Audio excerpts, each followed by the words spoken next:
have committed this night shan't go unpunished. You reap what you sow. Sign you are amongst us. I said, give us a sign. For decades, the residents of Royal Woods whispered about the old Victorian house at the end of Franklin Avenue. When the Loud family moved in, neighbors thought nothing of the growing family, just another household with many children. Little did they know that Rita and Lynn Sr. carefully selected this house for its unique energy meridians. Built in 1887 by Bartholomew Loud, the home's unusual architecture wasn't due to poor planning, but deliberate design. Walls precisely measured to amplify certain frequencies, pipes arranged in ancient geometric patterns. The basement, far larger than blueprints suggested, contained chambers unknown even to housing authorities. Here, beneath flickering lights, the parents would gather their children at exactly 3:33 a.m. every third day of the third month, teaching them songs in a language forgotten by time. The entity they served had many names through history: the void between sounds, the 12th voice, the hunger and harmony.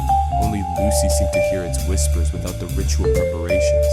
The Sacred Bloodline, the Loud lineage traced back to medieval Scotland, where Lady Morgana Loud discovered ancient stones that hummed with voices no one else could hear. Driven to madness by most, Morgana instead transcribed these voices into a grimoire bound in material no scholar could identify. Each Loud generation since was tasked with continuing this work, expanding the family until they reached the prophesied number, 11 children. Why 11? The entity required a vessel with 11 aspects, 10 to contain its consciousness and 1 to serve as conduit to our world.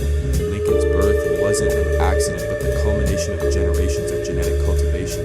His white hair wasn't a genetic anomaly, but the physical manifestation of his role as the bridge. The parents' seeming favoritism towards certain children merely reflected which aspects of the entity had successfully bonded with their designated vessel. Rita's job at the dentist's office provided access to pain and fear, emotions that strengthened the entity's hold. Lynn Sr.'s chest cooking contained trace elements harvested from the entity's home dimension, slowly preparing his children's bodies for the eventual transformation. The daily rituals. What appeared as normal family chaos was an elaborate energy harvesting system. Every argument, every moment of sibling rivalry, every emotional outburst was carefully engineered by Lynn and Rita. The entity fed on emotional discord, growing stronger with each family fight. Lori's constant phone use wasn't teenage obsession, but a method to communicate with other cells worldwide through messages embedded in seemingly innocent social media posts. Luna's music contained backward messages that, when played during the full moon, opened temporary doorways between dimensions. Luan's jokes weren't random, but carefully crafted incantations disguised as humor. Her practical jokes on April Fool's Day serving as yearly offerings to strengthen the family's pact. The twins' constant fighting represented the duality necessary for certain rituals. Lola's pageants weren't for crowns, but opportunities to influence community leaders through subtle mind control techniques embedded in her performances. Lana's affinity for animals and insects wasn't childhood curiosity, but preparation for the blood sacrifices that would eventually be required. The house that watches. The walls of the Loud house had eyes, literally, behind certain picture frames, within air vents, and beneath loose floorboards. Ancient symbols pulsed with unnatural light. The constant plumbing issues resulted from the pipes being used to transport substances not meant for our reality. The infamous bathroom line every morning wasn't due to limited facilities, but because each child required specific cleaning rituals that had to be performed in precise order. The attic contained artifacts collected over centuries: Lady Loud's original grimoire, vials of black liquid that moved against gravity, a music box that played melodies no human composed. Most disturbing was the room that didn't exist, visible from outside but inaccessible from within the house. Neighbors sometimes reported seeing shadows moving behind its window, though the Louds claimed the space was just an architectural quirk. The house itself was alive, growing imperceptibly larger each year as it digested the emotional energy harvested from its inhabitants. Pet disappearances in the neighborhood weren't coincidental. The house occasionally required more substantial nourishment. The Royal Woods connection in Royal Woods wasn't chosen randomly. The town sat upon a convergence of ley lines that amplified supernatural energy. The founding families gathered, including the Louds, established the community precisely for this purpose. Principal Huggins maintained school records, documenting when children showed sensitivity to the entity's influence. Mr. Grouse's constant surveillance of the Loud house wasn't neighborly nosiness, but his duty as appointed guardian. His bitter demeanor resulted from decades exposed to the entity's presence without the protection of blood relation. Clyde's fathers weren't just Lincoln's friends, parents, but observers placed to monitor the conduit's development. The mall wasn't built for commerce, but constructed on an ancient site where the barrier between dimensions was thinnest. The community pool contained water from a spring that once served as a pagan worship site. Even Pop Pop's retirement home housed elders who had served previous generations of the cult, their memories of past rituals preserved even as their minds failed them in other ways. Vanzilla's dark purpose.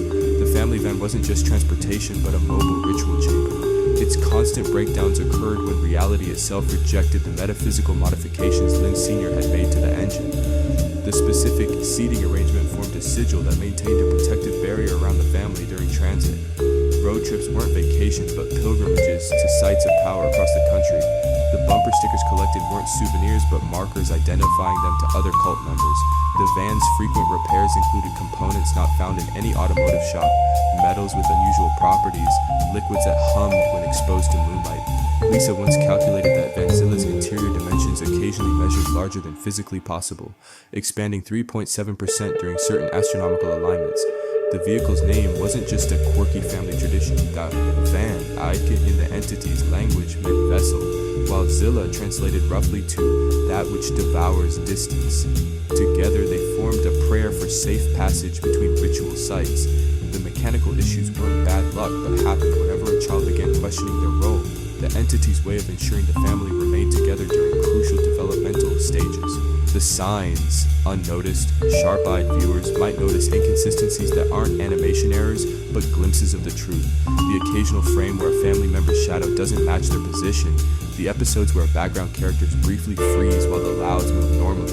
Lucy's conversations with spirits aren't imagination, but genuine communion with entities drawn to the house's energy. Lisa's scientific breakthroughs defy known physics because they incorporate principles from beyond our dimension. The recurring power outages in Royal Woods happen precisely when the entity feeds most heavily. Lincoln's fourth wall breaks aren't a narrative device, but moments when his consciousness partially merges with the entity, gaining awareness beyond normal perception. The changing number of stairs in the house isn't an animation inconsistency, but reflects the building's subtle shifting between dimensional states.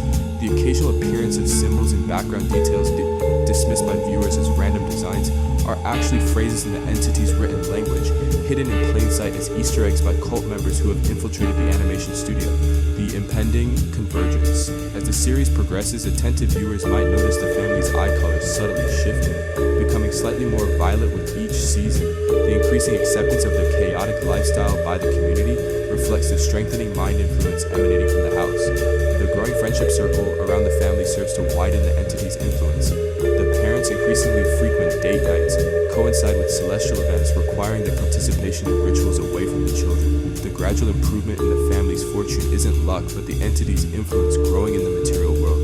Lincoln's increasing comfort with the chaos isn't character development, but his growing synchronization with the entity's consciousness. The progressive strengthening of each sibling's defining trait represents the entity's aspects becoming more dominant. The seemingly positive message about accepting family chaos masks the disturbing reality. The louder the house gets, the closer the entity comes to fully manifesting. The final season won't show the happy continuation of family adventures, but the completion of a centuries-long plan. The loud house isn't just a home with many children, it's the birthplace of something ancient returning to our world, one family argument at a time.